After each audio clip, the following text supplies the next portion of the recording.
The scream that tore from Quentin Oakes's throat when he found her was one he would remember for the rest of his life, raw and desperate in the winter silence. She lay crumpled against the base of an oak tree at the edge of his northern pasture. Green skin turned an alarming grayish tone, frost clinging to her dark hair, and the tattered furs that barely covered her massive frame. Blood had frozen in dark rivulets down her side, and her breathing came in shallow, rattling gasps that sent white puffs into the frigid air. Quentin dropped to his knees beside her, his hands shaking as he pressed 2 fingers to her throat. The pulse was there, faint and thready, but present. "Hold on," he whispered, though he doubted she could hear him. "Just hold on." Getting her back to the farmhouse was the hardest physical task Quentin had ever undertaken, and he had spent 6 years in the king's infantry before returning to work his family's land. She was easily 7 feet tall and built like a warrior, all muscle and solid bone, and even unconscious, she seemed to weigh as much as his plow horse. He fashioned a makeshift sledge from fallen branches and his winter cloak, rolling her onto it with a prayer that he was not making her injuries worse. Then he began the agonizing trek back across the snowy field, dragging her weight behind him, his boots slipping on ice, his lungs burning with effort. By the time he got her through the door and onto the large table he had cleared with a frantic sweep of his arm, Quentin was shaking from exhaustion and the knowledge that he might already be too late. Her lips had turned blue, and the shallow breathing had grown even more labored. He stoked the fire until it roared, then began the careful process of cutting away her frozen clothing. The wound in her side was deep, a jagged gash that looked like it had come from a blade, and there were other injuries too, bruises that mottled her green skin purple and black, cuts across her arms, and what looked like rope burns at her wrists. Quentin had seen battlefield injuries before. He knew what infection looked like, knew the signs of blood loss and shock. This orc woman was dying, and she would be dead within the hour if he did not act. He worked with the methodical efficiency his old field surgeon had taught him, cleaning the wounds with water he boiled and kept boiling, packing the deepest cut with clean cloth soaked in the strong alcohol he usually saved for bad nights. He wrapped her in every blanket he owned and positioned her as close to the fire as he dared, then set about making a broth from dried meat and herbs. If she woke, she would need strength. If she did not wake, at least he would know he had tried everything. The first night was the worst. Quentin sat in his chair beside the fire, watching her chest rise and fall with those terrible, shallow breaths, certain that each one would be the last. Twice he thought she had stopped breathing entirely and leaped to his feet, only to see her ribs expand again with agonizing slowness. He talked to her through the long hours, saying anything that came to mind, descriptions of the farm, stories from his childhood, half-remembered prayers his mother had taught him. It felt important that she not die alone in silence. Near dawn, her breathing steadied. It was still shallow, still worrying, but the terrible rattling sound had faded. Quentin dozed in his chair, startling awake every few minutes to check on her, and when true morning came and pale sunlight filtered through the frost-covered windows, she was still alive. The second day brought a fever. Her skin burned beneath his palm when he checked, and she began to thrash, muttering words in a guttural language he did not understand. Quentin held her down as gently as he could, sponging her forehead with cool water, changing the dressings on her wounds. The infection he had feared was setting in, turning the edges of the deepest cut angry and red. He made a poultice from the herbs in his winter stores, the same ones his mother had used for infected wounds, and applied it with hands that had steadied now that he had work to do. On the third day, the The fever broke. Quentin was checking her bandages when her eyes opened for the first time, unfocused and glassy but undeniably aware. They were amber, bright and fierce, even dulled by pain and illness, and they fixed on his face with an expression he could not read. "You are safe," he said quietly, keeping his hands where she could see them. "You are in my home. I found you in my north pasture 3 days ago. You were badly hurt." Her lips moved, but no sound came out. He reached for the cup of water he had kept ready and carefully lifted her head, tilting the liquid to her mouth. She drank greedily, desperately, and he had to pull the cup away before she choked. "Slowly," he said. "You have been unconscious for days. Your body needs time." This time when she spoke, he heard the word barely a whisper. "Why? Why did I help you?" Quentin set the cup aside and met her eyes. "Because you were dying. What other reason would I need?" She stared at him for a long moment, those amber eyes searching his face as if looking for deception. And then her eyelids fluttered closed again, and she sank back into sleep. But this sleep was different from the deathly unconsciousness of the past days. This was healing sleep, deep and restorative, and Quentin felt something loosen in his chest that had been tight since he first found her. The next time she woke, it was evening, and Quentin was stirring a pot of stew over the fire. He heard her shift on the table and turned to find her trying to sit up, her face contorted with pain and effort. "Stop," he said, crossing to her quickly. "You will tear your stitches. Here, let me help you." He eased her into a sitting position, propping her up with the pillows from his own bed, and she allowed it with obvious reluctance. Up close, even weakened and wounded, she was formidable. Her shoulders were broad, her arms corded with muscle, and the small tusks that protruded from her lower lip gave her face a fierce beauty. Dark hair fell past her shoulders in tangled waves, and her hands, when she gripped the edge of the table, were large and calloused. "I am Quentin Oakes," he said, ladling stew into a bowl. "This is my farm about 20 miles south of the border mountains. Can you tell me your name?"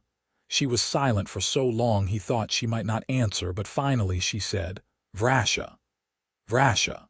He tested the name, found it suited her. "Can you eat? You need to regain your strength." She nodded once, a sharp jerk of her head, and took the bowl he offered with shaking hands. The first spoonful seemed to take all her concentration, and Quentin watched as she fought to keep her hand steady enough to get the food to her mouth. Pride, he thought. She did not want to appear weak, even here, even now. He understood that. He had felt the same way in the field hospitals, determined not to show pain in front of the other soldiers.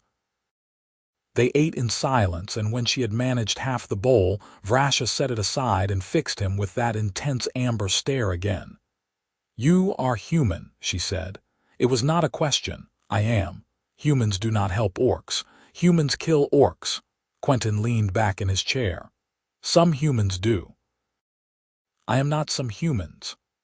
"Why?" The question again, more forceful this time despite the weakness in her voice. "You do not know me. I could kill you when I am strong again. I could rob you, burn your home.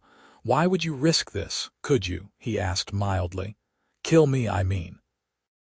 "When you are strong again." Something flickered in her eyes, an emotion he could not name. "Perhaps. I am a warrior of the Iron Peak clan. I have killed many humans in battle." "Then I suppose I will have to trust that you will not," Quentin said. He stood and began clearing the bowls.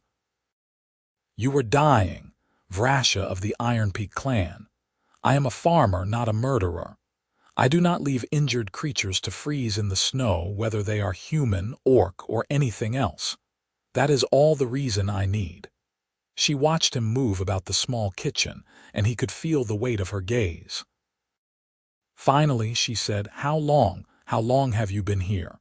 "This is the 4th day since I found you." 4 days. Her voice was hollow. "They think I am dead, then." "Who thinks you are dead?" But she had turned her face away and would not answer. Quentin did not press. Whatever had happened to her, whatever had left her bleeding and half frozen at the edge of his pasture, was clearly not something she wanted to discuss. He finished cleaning up and checked her bandages one more time before banking the fire for the night. "You can have my bed," he said, nodding toward the small bedroom that adjoined the main room. "I will sleep out here." "I will not take your bed," Vrasha said flatly. "The table is sufficient. You are injured and you barely fit on that table. The bed is larger and more comfortable." This is not a debate. For a moment he thought she would argue further, but then she simply nodded, her jaw tight. Getting her to the bedroom was another exercise in stubbornness, as she refused to let him carry her, and instead insisted on walking, one arm wrapped around her wounded side, the other braced against the wall. She made it 3 steps before her legs buckled, and Quentin caught her before she could fall. "Pride will not heal you faster," he said quietly. "Let me help." Vrasha's whole body was rigid in his arms, and he could feel her trembling with the effort of holding herself upright. Finally, she nodded again, and allowed him to half carry her to the bed. She collapsed onto it with a sound that might have been pain or relief or both, and Quentin pulled the blankets over her. "Rest," he said.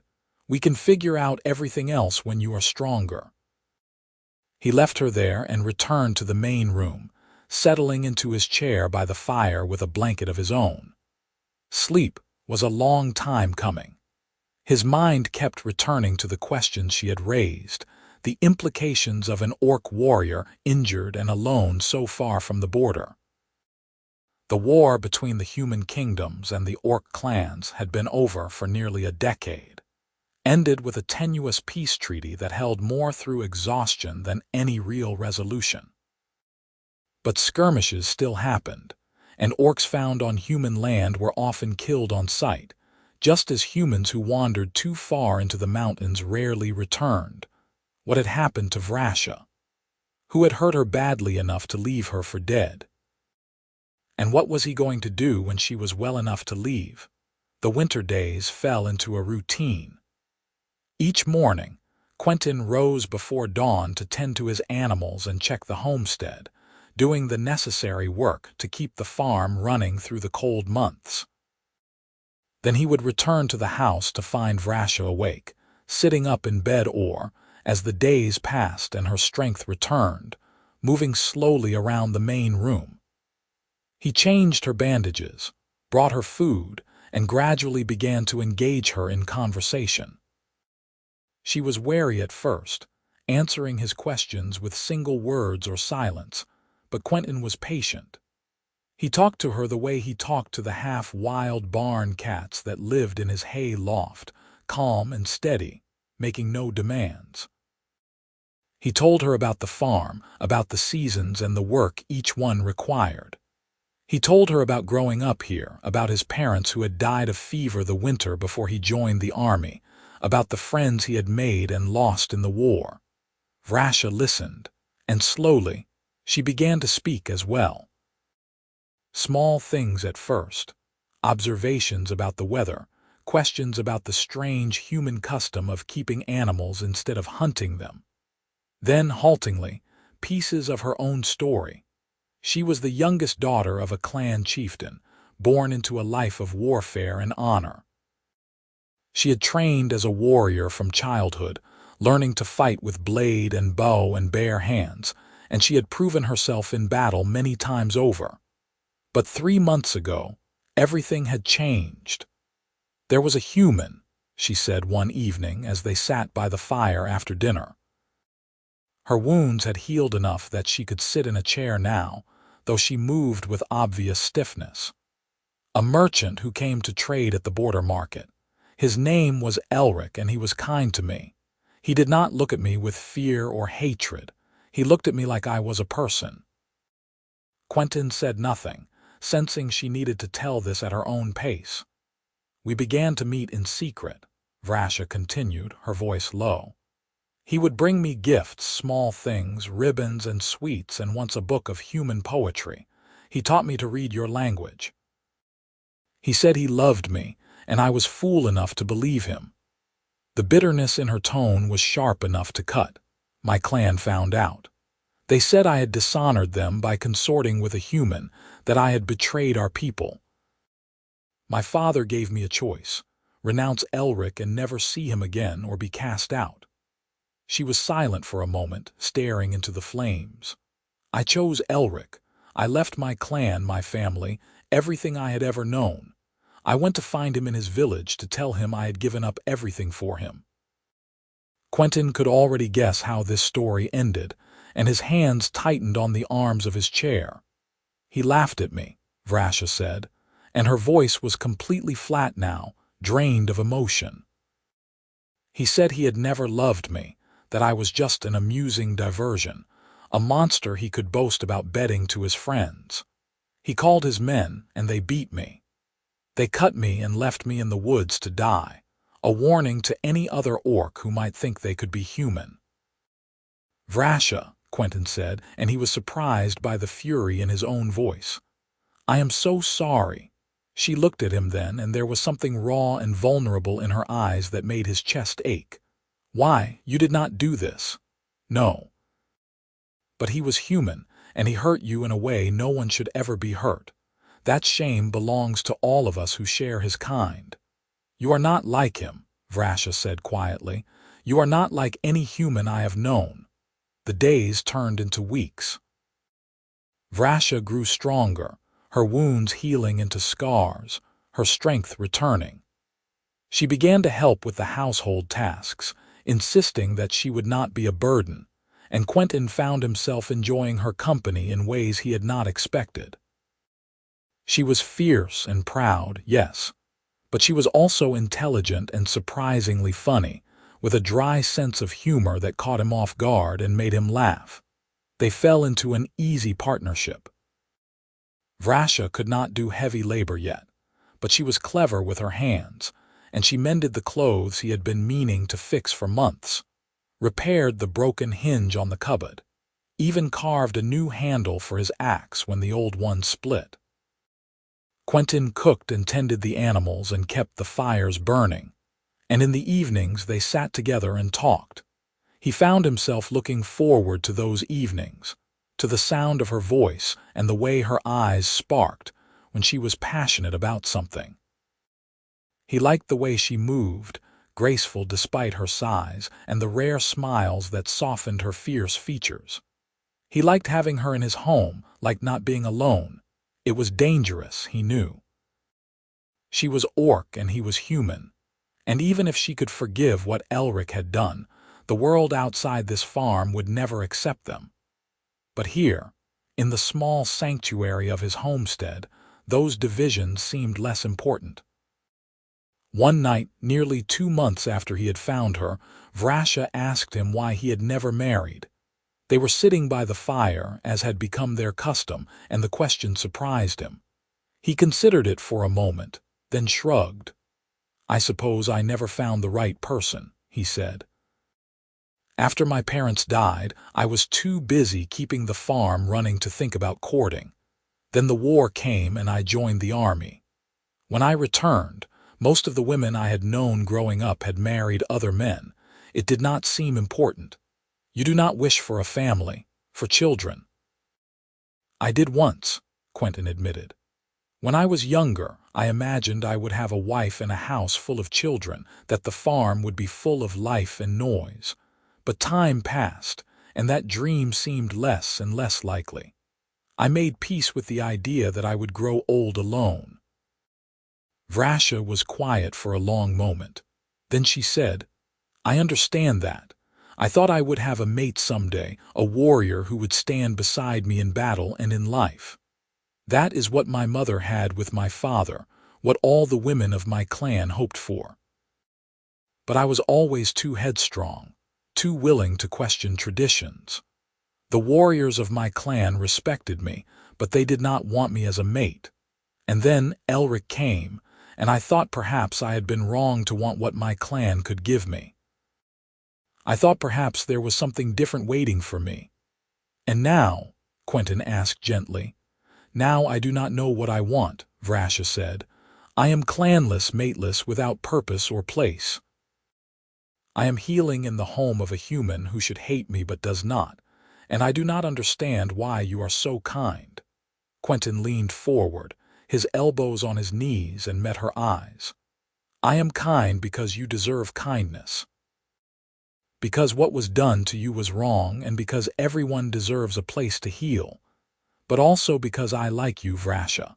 I like your company. I like having you here." He saw something shift in her expression, a crack in the armor she wore. "You should not like me," she said, but there was no conviction in her voice. "I am dangerous to you. If anyone knew you were harboring an orc, they would drive you out, or worse." "Let them try," Quentin said. "This is my land, my home. I decide who is welcome here." Vrasha stood abruptly, and for a moment he thought he had said the wrong thing, pushed too hard. But she did not leave. Instead, she walked to the window and stared out at the snow-covered fields, her broad shoulders tense. "I should go," she said. "I am strong enough now. I have stayed too long already." "Where will you go?" Quentin asked, and he was aware of the tightness in his chest, the dread at the thought of her leaving. "Your clan has cast you out. You have no one. I will find a way, I always have. Or you could stay." She turned to look at him, and there was such longing in her face that it took his breath away. "For how long? Until spring. Until someone sees me and comes with torches and weapons. You are a good man, Quentin Oakes, but you cannot protect me from the world." "Maybe not," he said, standing and crossing to her. "But I can offer you a home for as long as you want it. I can stand beside you against anyone who tries to hurt you. I can give you a place to belong if you will let me." "Why?" she whispered, and he realized there were tears in her amber eyes. "Why would you do this for me?" He reached out slowly, giving her time to pull away, and cupped her face in his hands. Her skin was warm beneath his palms, her tusks smooth when his thumb brushed over one. "Because I waited 3 months for you," he said. "I waited through the worst winter this land has seen in years, alone in this house, going through the motions of living. I did not know I was waiting, did not know what was missing. But then I found you, half frozen and dying, and everything changed. I brought you back from the edge of death, and in doing so, I think you brought me back as well. I do not want you to leave, Vrasha. I want you to stay. I want to see what we could be together if we are brave enough to try." She was shaking now, her breath coming fast, and he thought she might pull away, might reject him. But instead she leaned into his touch, her eyes closing. "I am afraid," she said, so quietly he almost did not hear. "I am afraid to trust again, afraid to believe this is real." "I know," Quentin said. "I am afraid too, but I think the best things in life are worth being afraid for." When she kissed him, it was tentative at first, almost hesitant, and he let her set the pace. Her lips were warm and soft despite the tusks, and when he kissed her back, he felt her relax into him, her hands coming up to grip his shoulders. They stood there in the firelight, holding each other, and Quentin thought that this moment, was what he had been waiting for his whole life without knowing it. They did not speak of it again that night, but something had shifted between them, an understanding that did not need words. Vrasha stayed, and as winter slowly gave way to early spring, they built a life together. She helped with the farm work now that she was fully healed, and Quentin was amazed by her strength. Tasks that would have taken him hours she completed in half the time, and she seemed to take genuine pleasure in the physical labor. They worked side by side, plowing the fields in preparation for planting, repairing the fence line, tending to the animals. In the evenings they cooked together, ate together, sat by the fire and talked, or simply enjoyed the comfortable silence. There were moments of awkwardness, of uncertainty. They were from different worlds, raised with different customs and expectations, and sometimes those differences created friction. Vrasha was direct in a way that could be jarring, with no patience for the subtle social niceties that humans used. Quentin was more reserved, more inclined to keep his feelings hidden, and this frustrated her. But they learned each other, the way partners do. Quentin learned that when Vrasha grew quiet and withdrawn, she needed space to process her emotions, not questions or comfort.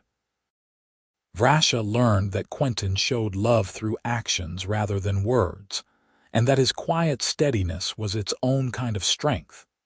They were careful not to be seen together by the few neighbors who lived within a day's ride of the farm.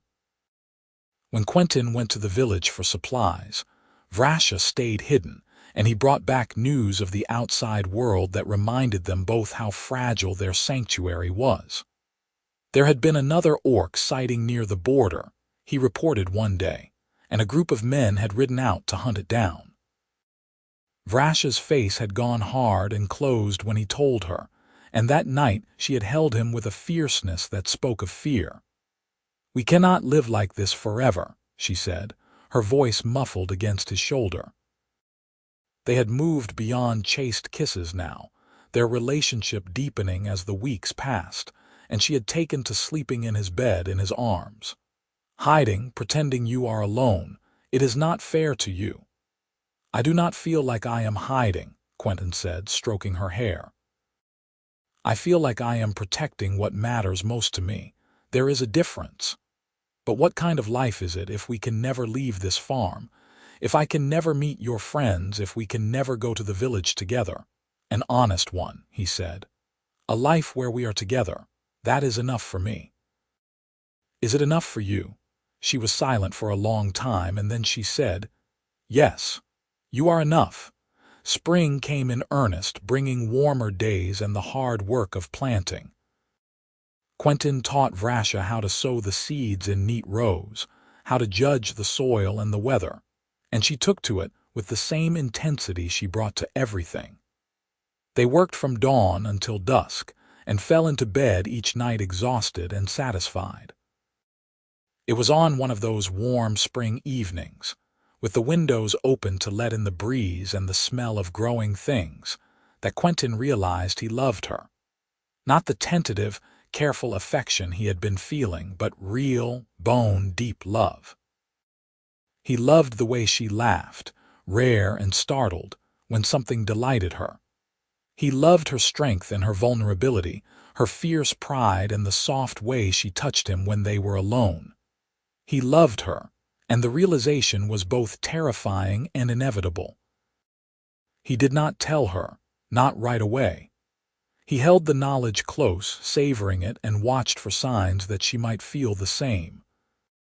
He thought she did, in the way she looked at him when she thought he was not paying attention, in the way she reached for him in the night as if afraid he might disappear. But he wanted to be sure, wanted to give her time to heal from the wounds Elric had left on her heart. The decision was taken out of his hands on a bright morning in late spring when riders came to the farm. Quentin was in the barn, tending to a cow that had gone lame, when he heard the sound of hoofbeats. He stepped out into the sunlight, shading his eyes, and felt his stomach drop.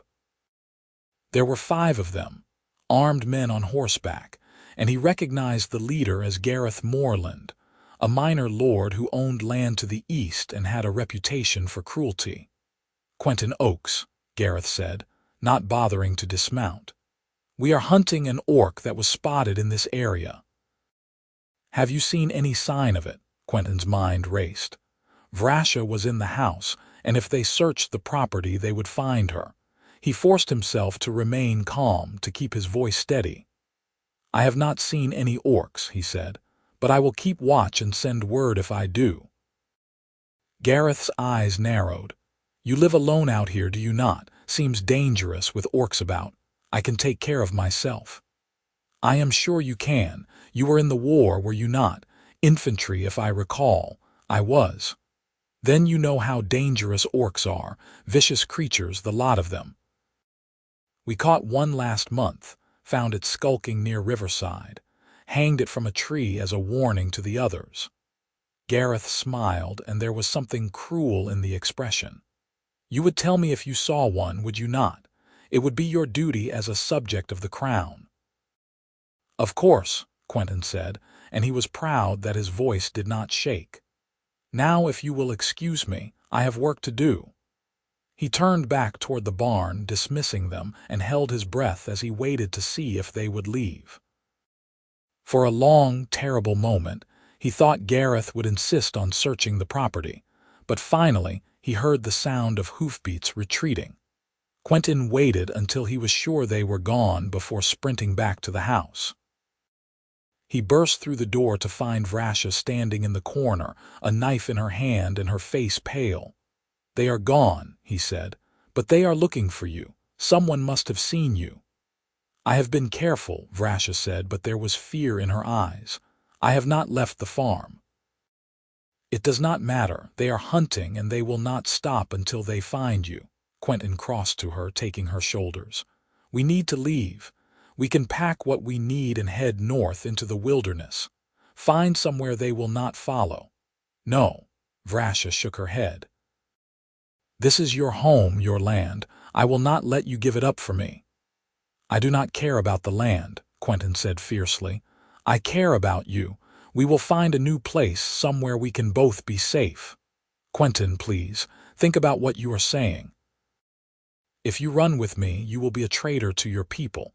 They will hunt you as they hunt me. You will lose everything." "I already lost everything once," he said. "When my parents died, when the war took my friends. I rebuilt a life here alone, and it was empty. You filled that emptiness, Vrasha. You made me remember what it feels like to have something worth fighting for. I'm not losing you, not to men like Gareth Morland, not to anyone." She was crying now, tears streaming down her green cheeks, and she dropped the knife to pull him into a crushing embrace. "I love you," she said, the words breaking on a sob. "I did not want to, I was so afraid, but I do. I love you, Quentin." "I love you too," he said, and he was crying as well, relief and fear and joy all tangled together. "Marry me, right here, right now. We may not have a priest or witnesses, but we can speak the vows ourselves. I want you to be my wife, Vrasha. I want to stand with you against whatever comes." She pulled back to look at him, her amber eyes searching his face. "Are you certain? There is no going back from this." "I have never been more certain of anything in my life." They spoke the vows there in the kitchen, hands clasped, voices shaking but clear. Quentin promised to honor her, to protect her, to stand by her side no matter what trials they faced. Vrasha promised the same, and when they finished, she removed one of the small bone beads from her hair and tied it around his wrist with a strip of leather. "In my clan, this is how we mark a mating bond," she said. "You wear a piece of me, and I wear a piece of you, so we are never truly apart."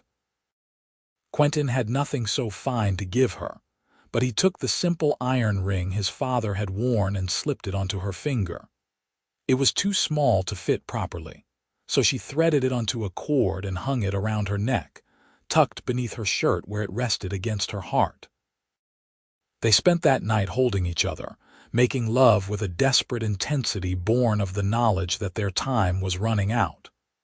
In the morning, they began to pack. Quentin took only what they could carry: food, blankets, his father's sword, and the few coins he had saved. Vrasha helped him load everything into packs, her movements efficient despite the sorrow in her eyes. She knew what this cost him, even if he would not speak of it. They were in the barn, preparing to saddle the horse when the riders returned. This time there were more of them, at least a dozen, and they surrounded the house before Quentin even knew they were there. He and Vrasha froze as Gareth Morland dismounted and walked toward the barn, his hand on the hilt of his sword. "Quentin Oakes," he called. "I know you are harboring the orc.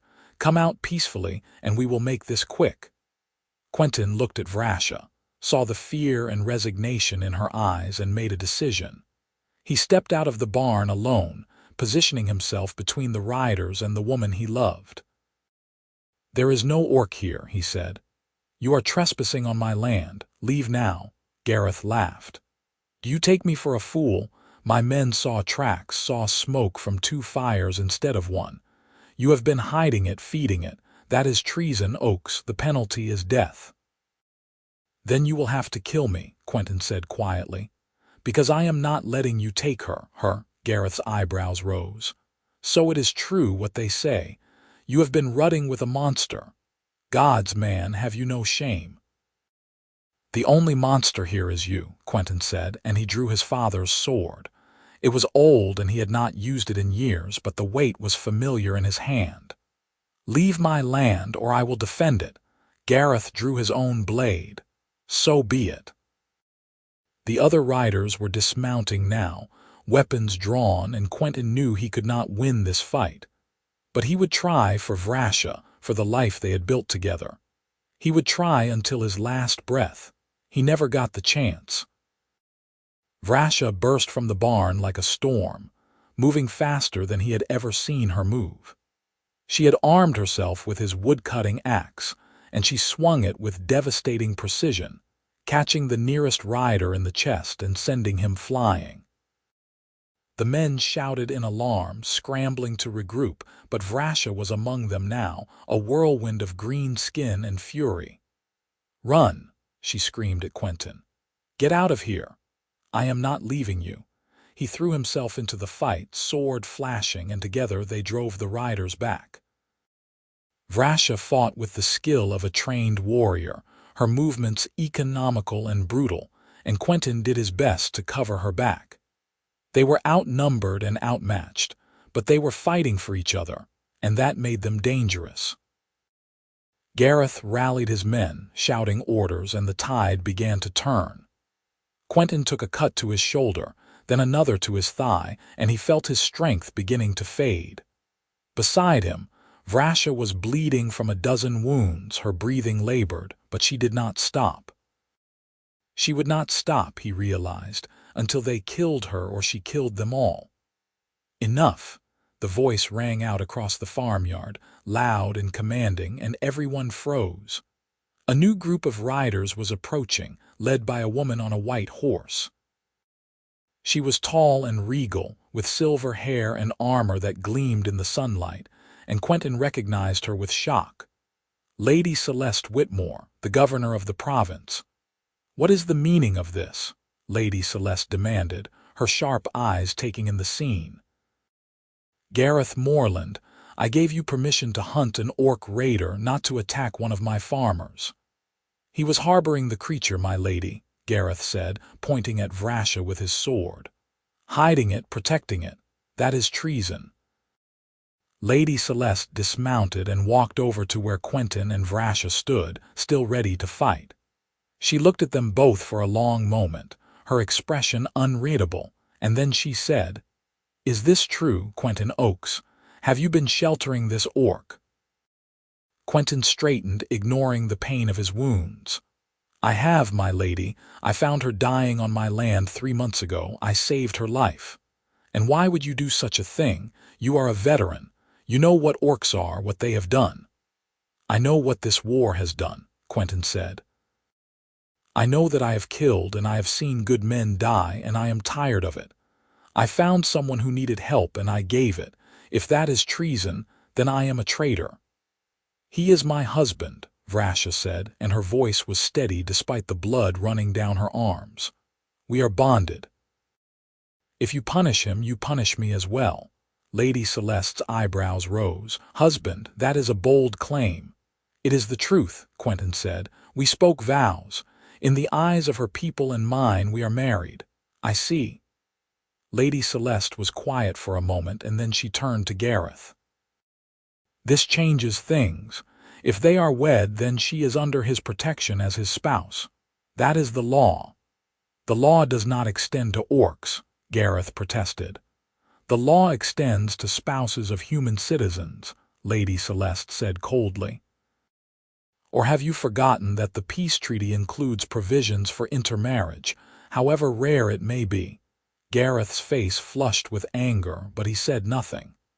Lady Celeste turned back to Quentin and Vrasha. "You understand what you have done?" she asked quietly. The life you have chosen will not be easy. There will be those who hate you, who will try to drive you out. I cannot protect you from everything. I understand, Quentin said, but I would rather face that with her than live without her. Lady Celeste smiled, a small, sad expression. I had a friend once, during the war, an orc warrior who saved my life when I was wounded. We could not be together, not then, but I have never forgotten him. Perhaps the world is changing slowly. Perhaps your marriage will help it change faster.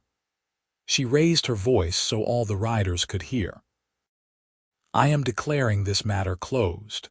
Quentin Oakes and his wife are under my protection. Anyone who harms them or threatens them will answer to me personally. Is that understood? There was a chorus of reluctant agreement, and Gareth looked like he had swallowed something bitter, but he nodded. Good. Now get off this land before I charge you with assault. Lady Celeste waited until the riders had mounted and left before turning back to Quentin and Vrasha. Get those wounds tended. I will send my physician to check on you tomorrow. And Quentin, if you ever need anything, send word. You have earned a friend today. She mounted her horse and rode away, leaving Quentin and Vrasha standing alone in the farmyard, bloody and battered but alive. They staggered back into the house and collapsed in front of the fire, too exhausted to do anything but hold each other. Quentin's shoulder throbbed and he could feel blood soaking through his shirt, but none of it mattered. They were alive. They were together. They had won. I cannot believe that just happened, Vrasha said, her voice shaky with reaction. She defended us. She did more than that, Quentin said. She gave us legitimacy, recognition. We are not hiding anymore, Vrasha. We can live openly as husband and wife. Vrasha pulled back to look at him, and there were tears in her eyes again, but this time they were tears of joy. I never thought I would have this. A home, a mate who loves me, a future. I thought my life was over when my clan cast me out. Our lives are just beginning, Quentin said, and he kissed her, tasting salt and copper and the promise of tomorrow.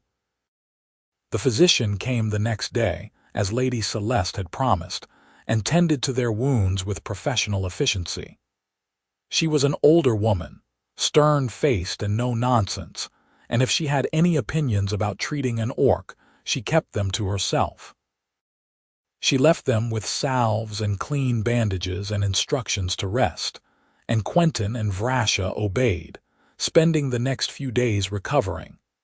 As the weeks passed and the wounds healed, they returned to the work of the farm. The fields needed tending, the animals needed care, and there was always something that needed fixing or building.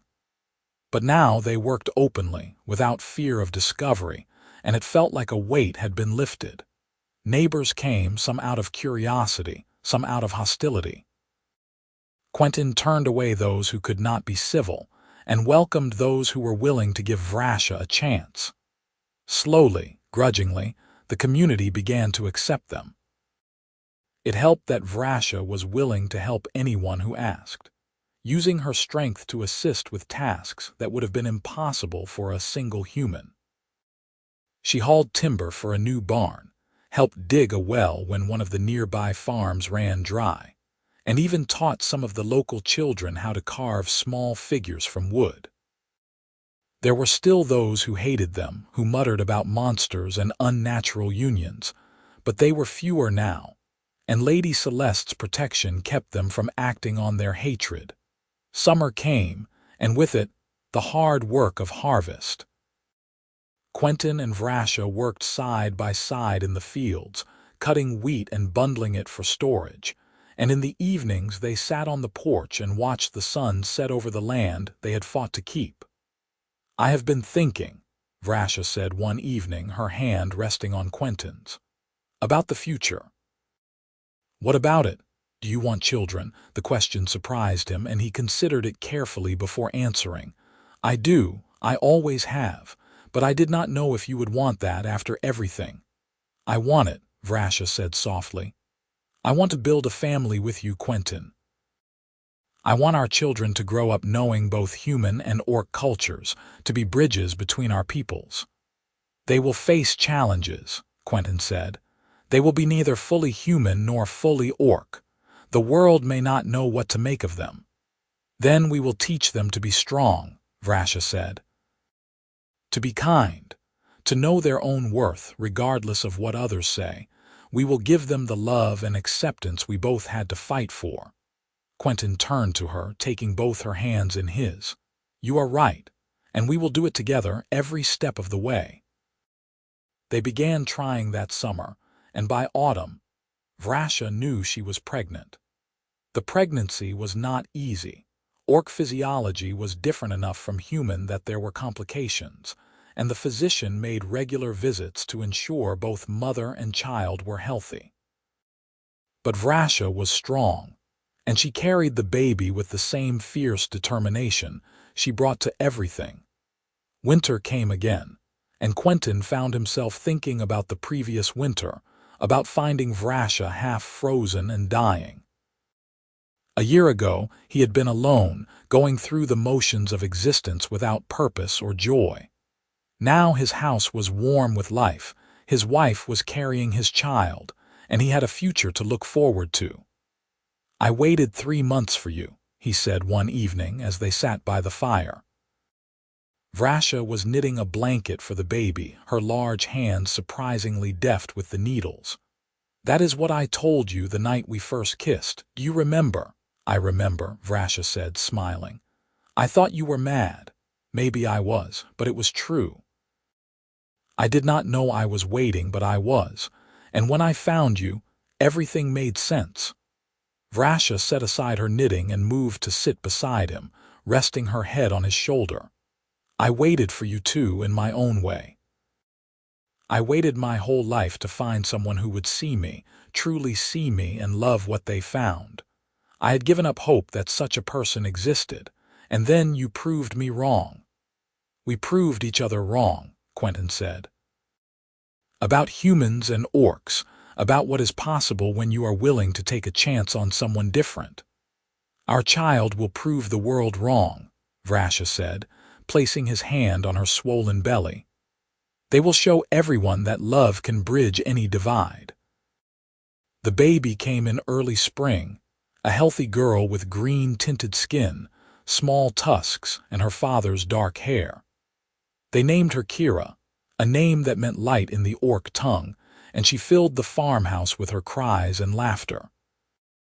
Quentin had never known a love like the love he felt for his daughter, fierce and protective and all-consuming. And he saw the same emotion reflected in Vrasha's eyes every time she held the baby. Raising Kira was a challenge and a joy in equal measure. She grew quickly, already showing signs of the strength she had inherited from her mother, and she was curious about everything. Quentin taught her about the farm, about planting and animals and the cycle of seasons. Vrasha taught her the stories of the orc clans, the old songs and traditions, determined that their daughter would know her heritage. Neighbors who had been skeptical softened when they saw Kira, a child who was both human and orc, neither and both. She became a bridge, as Vrasha had predicted, a living symbol of the possibility of peace. Other mixed families began to emerge, emboldened by Quentin and Vrasha's example, and slowly, the hostility that had once been so pervasive began to fade. Lady Celeste visited occasionally, always with gifts for Kira and news from the wider world. The peace between humans and orcs was holding, she reported, and there was even talk of formal trade agreements and cultural exchanges. The world was changing, she said, and it was people like Quentin and Vrasha who were leading the way. Years passed, measured in harvests and birthdays, in the milestones of their daughter's growth. Kira was joined by a brother, and then a sister, and the farmhouse that had once been so quiet was now filled with the chaos and joy of a growing family. Quentin and Vrasha worked the land together, raised their children together, and loved each other with a depth that only grew stronger with time. On the anniversary of the day he had found her, Quentin always took Vrasha to the oak tree at the edge of the north pasture. It had become a tradition, a way to remember how close they had come to losing each other, and how much they had gained by taking a chance on love. "You ever regret it?" Vrasha asked one year as they stood beneath the bare branches.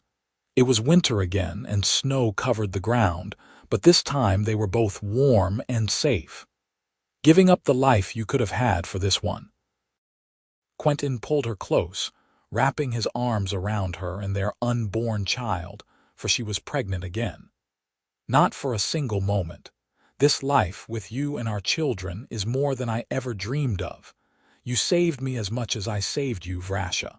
You gave me a reason to live again." "I love you," she said, and he could hear the emotion in her voice. "I will love you until my last breath and beyond. And I will love you just as long," Quentin promised. "We have built something beautiful here, something worth fighting for. And I would do it all again, 1,000 times over, if it meant finding you."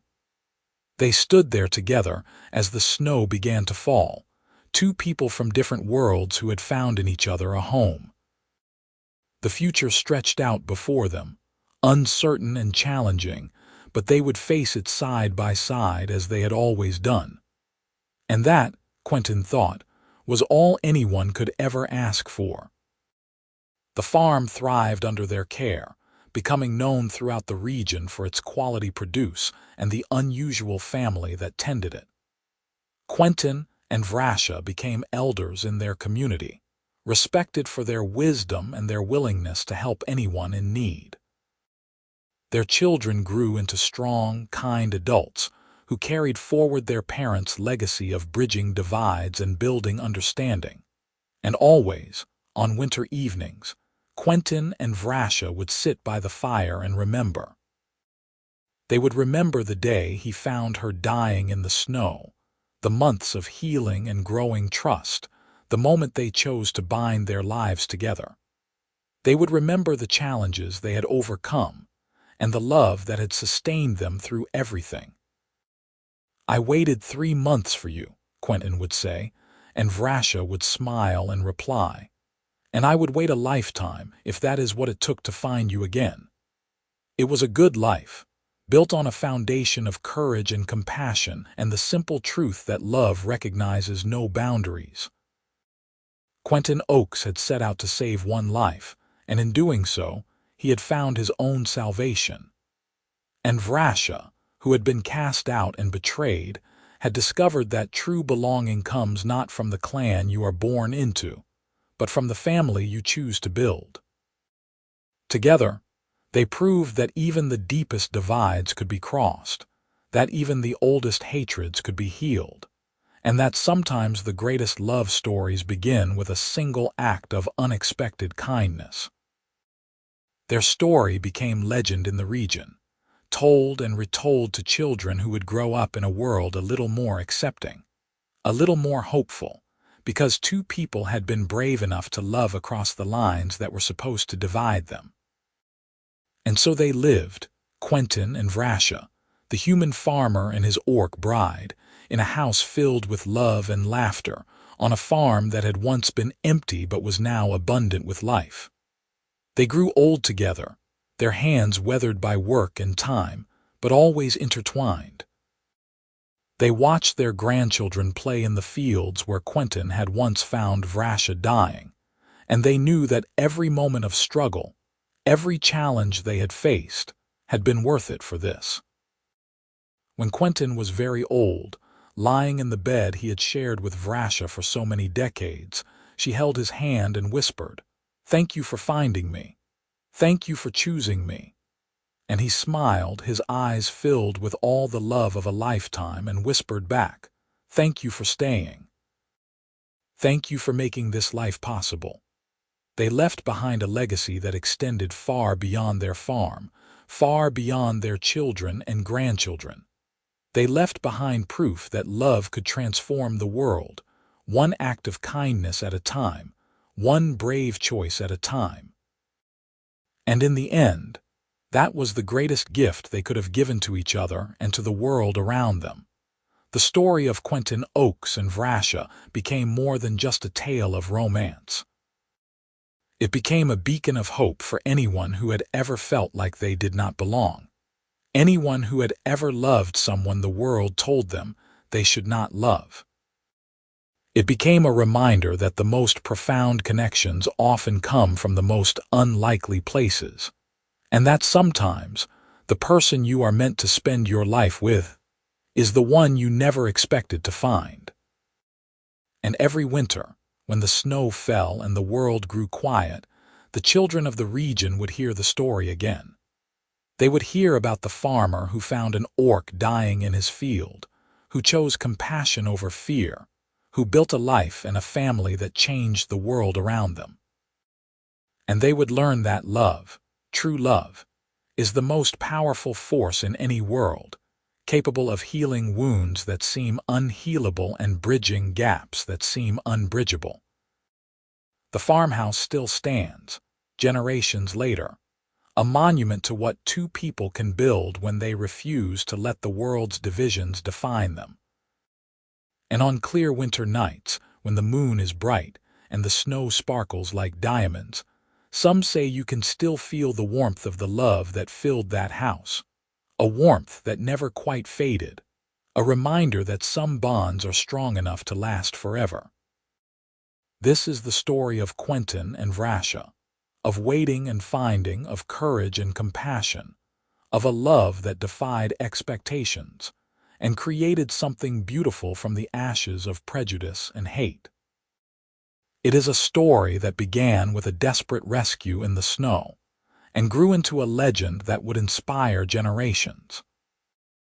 And it is a story that proves, beyond any doubt, that the greatest adventures in life often begin with a single choice to be kind, to be brave, and to open your heart to the possibility of love.